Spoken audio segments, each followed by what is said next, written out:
Gold is the ultimate lie of the modern financial world. We are taught that it is a safe haven, a bedrock of stability, and the insurance policy for the collapse of civilization. But look behind the polished facade of bullion bars and high-fashion jewelry, and you will find a brutal, industrial, and often blood-soaked reality that has nothing to do with wealth preservation. Most people believe that owning a gold mine is a license to print money, a shortcut to becoming a modern-day Midas. They think it's just a matter of digging a hole, pulling out shiny rocks, and watching the bank account swell. They couldn't be more wrong. The truth is that the gold mining industry is perhaps the most efficient machine for destroying capital ever devised by man. It is a high-stakes, multi-billion-dollar game of Russian roulette, where the house rarely wins. Geology is a cruel mistress, and the cost of pulling that metal from the earth often exceeds the value of the gold itself. Today, we are going to strip away the marketing, ignore the commodity charts, and look at the raw, ugly economics of the mining sector. We are going to expose why the most successful way to make money from gold isn't to own the mine at all, and why the glittering dream of gold ownership is, for the vast majority, a gilded path to bankruptcy. If you think you understand the value of gold, prepare to have that entire worldview dismantled. We start with a fundamental misconception, that gold is gold. In the investor's mind, an ounce of gold is a standardized commodity. It doesn't matter who mines it or how it's pulled from the ground. It sells for the same spot price on the London bullion market. But here is where the reality of mining clashes with the simplicity of finance. While the price of the final product is fixed by the market, the cost of that product is entirely unique to every single mine on the planet. Imagine two bakers. Baker A has a factory with automated ovens, cheap electricity, and high-quality flour. Baker B is in a basement, mixing dough by hand, paying triple for energy, and fighting off rats. They both sell their loaves for the same price. Baker A becomes a billionaire. Baker B goes bust within a week. Now, apply that to gold. Mining isn't just about digging. It is about engineering, logistics, and chemistry. To produce gold, you aren't just selling a rock. You are selling the process of isolating that rock from millions of tons of waste material. The economics of owning a gold mine start with a single, brutal question. How much dirt do you have to move to get 1 gram of profit? This brings us to the most dangerous acronym in the sector, AISC, or All-In Sustaining Costs. Most retail investors look at the gold price, see it hovering at all-time highs, and assume that every mining company is minting money. They check the stock price, see a nice chart, and hit buy. They aren't looking at the AISC. The all-in sustaining cost is the only metric that matters. It isn't just the cost of diesel for the excavators or wages for the miners.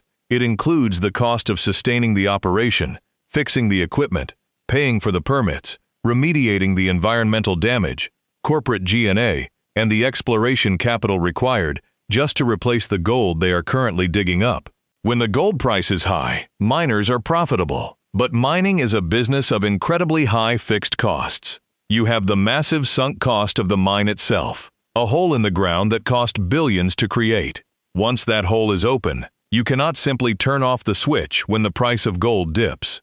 The pumps must run to keep the mine dry. The ventilation must run to keep the air breathable. The staff must be paid. This creates a phenomenon called operating leverage. Operating leverage is a double-edged sword. When the gold price rises, the margins expand exponentially because those fixed costs stay the same. You make a fortune. But when the gold price falls, or if the mine runs into an operational hiccup, those fixed costs become an anchor, dragging the company to the bottom of the ocean. If your AISC is $1,900 and gold drops to $1,850, you are not just losing a little money. You are in an existential crisis. You are paying for the privilege of working. And in the mining industry, that happens more often than you think. If the financial math wasn't stressful enough, you have to deal with the geology.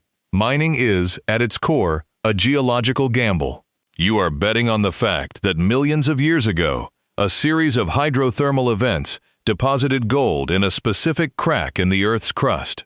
But the Earth doesn't like to give up its secrets. Consider the grade. The grade is the concentration of gold in the rock. As the mining industry matures, the easy gold is long gone. We aren't finding 10 gram per ton deposits sitting on the surface anymore. We are chasing low-grade deposits, 1 or 2 grams per ton, often buried deep underground. This leads to the depletion trap. Every year, a mine extracts gold, and every year, that mine becomes less profitable because the grade of the remaining ore declines. The management of a mining company is under constant, agonizing pressure to find new reserves. This is geological roulette. They spend hundreds of millions of dollars on drilling, exploratory holes that might hit a vein or might hit absolute nothingness. These exploration costs are often expensed, meaning they eat into the bottom line immediately. A mining company can post a massive loss, not because they are failing to produce gold, but because they are spending their entire profit margin desperately trying to find the next mine so they don't go out of business in 5 years. And even when you find the gold, you don't actually own it in the way you own a car or a house. Beyond the geology, there is the sickness of management ego. In the gold mining world, size is often mistaken for success. Executives are perpetually incentivized to grow their gold production profile. They want to be the biggest producer in the world. How do they do it? By acquiring other companies. They pay massive premiums for inferior assets, justifying it with optimistic projections about gold prices. They take on mountains of debt to fund these acquisitions, betting the house that the gold price will stay high forever. When the price inevitably pulls back, the balance sheet crumbles. The shareholders are left holding the bag, while the executives move on to their next corporate sinecure. This cycle of overpaying, over-leveraging, and over-promising is a hallmark of the gold mining industry. It's a game of musical chairs, played with multi-billion-dollar deposits. There is a saying in the mining industry, you can't choose your neighbors, and you certainly can't choose where the gold is. Gold is usually found in the most difficult, remote, and politically unstable corners of the globe. You might find a world-class high-grade gold deposit in a country with a tenuous legal system, rampant corruption, or a volatile government. For years, investors have watched as mining companies spend billions of dollars building infrastructure, roads, power plants, processing mills, in developing nations, only to have the government change the rules of the game overnight. This is resource nationalism. It starts with an increase in royalties. The government decides they want a bigger piece of the pie. Then, they change the labor laws. Then, they revoke the environmental permits. In the worst-case scenarios, the government simply decides that the mine is a national asset and seizes it. When you buy a gold mine stock, you are buying a hostage situation. You are betting that the political stability of a foreign nation will hold for the next 20 years. That is a bet that has wiped out more wealth than perhaps any other factor in the industry.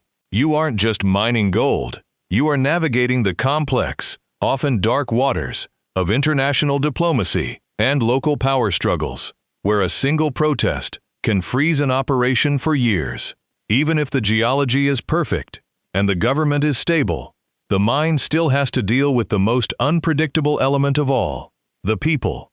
Mining is not a clean industry. It involves moving millions of tons of rock, processing it with chemicals, and managing massive tailings ponds that store waste. This is the social license to operate. If the local community doesn't want you there, you don't have a mine. You have a target.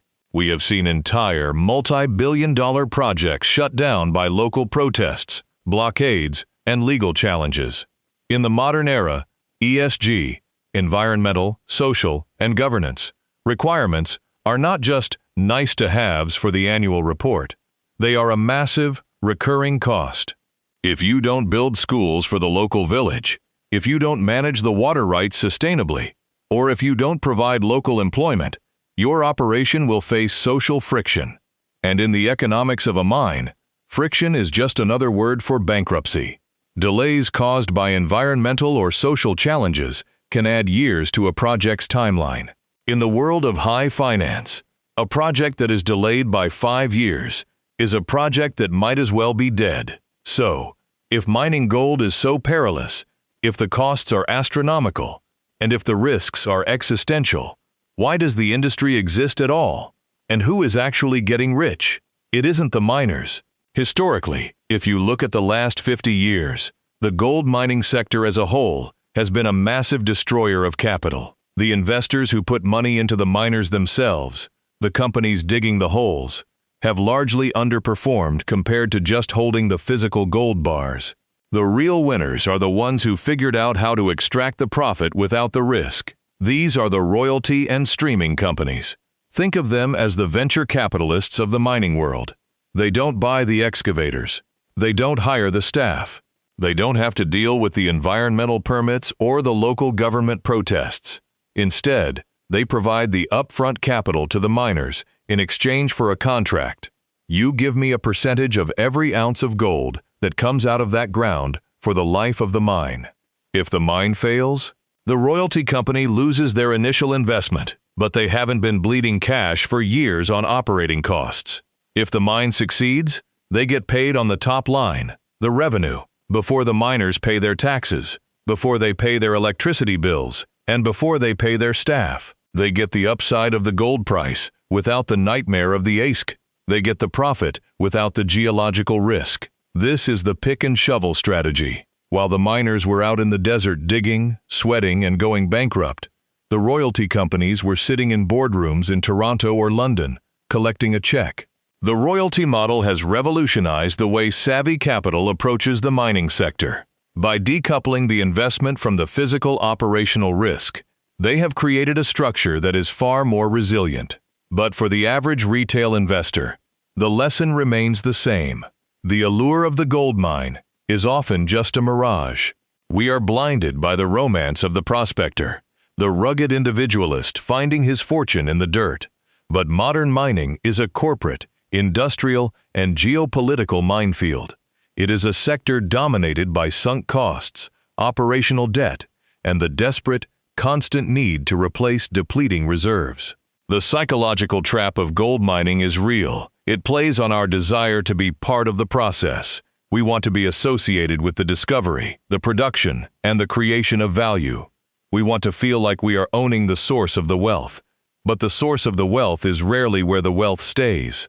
The wealth is captured by the infrastructure, the technology, the financing, and the clever middlemen who understand that the best way to deal with a dangerous, volatile, and capital-intensive industry is to stand just far enough away that you don't get hit by the falling debris. Owning a gold mine is an exercise in human hubris. It is the belief that you can tame the earth, outsmart the geology, and navigate the political currents of a foreign land, all for the promise of a shiny metal that just sits in a vault once you're done. The industry is littered with the corpses of companies that thought they were invincible. We've seen gold companies buy each other at the peak of the market, saddling themselves with debt they could never pay back. We've seen gold companies fall in love with growth at any cost, ignoring the reality that most mines are depreciating assets. The economics of a gold mine are a cautionary tale about the difference between value and profitability. Gold itself is a store of value, but the business of pulling it out of the ground, that is a high-stakes, low-margin, high-risk industrial gauntlet. The next time you hear someone say that owning a gold mine is a license to print money, remind them of the reality. For every ounce of gold produced, there is a mountain of failed ambition, wasted capital, and broken dreams left behind in the dirt. If you want to own gold, buy the metal, store it in a vault. Don't fall for the trap of thinking that owning the means of production makes you a master of the universe. In the world of gold mining, the only people who reliably get rich are the ones who don't have to pick up a shovel. The gold mine is a dream, but for the investor, it is almost always a nightmare. Tread carefully. You are entering a domain where the laws of finance are bent. The earth fights back, and the only certainty is that the cost of your ambition will be high, while the return remains, at best, a gamble. History has shown us time and again that those who focus on the extraction are the ones who bear the burden, while those who focus on the royalty and the stream are the ones who harvest the harvest. Do not let the glitter blind you to the grind. When the dust finally settles, the gold stays, but the gold miners, and their investors are often left buried in the very dirt they hoped would make them rich. Stay grounded. Look at the cold, hard numbers of the AISC, and remember, in the gold rush, the only people who made money were the ones selling the shovels. In today's market, they are the royalty and streaming companies, and they are the only ones holding the keys to the kingdom.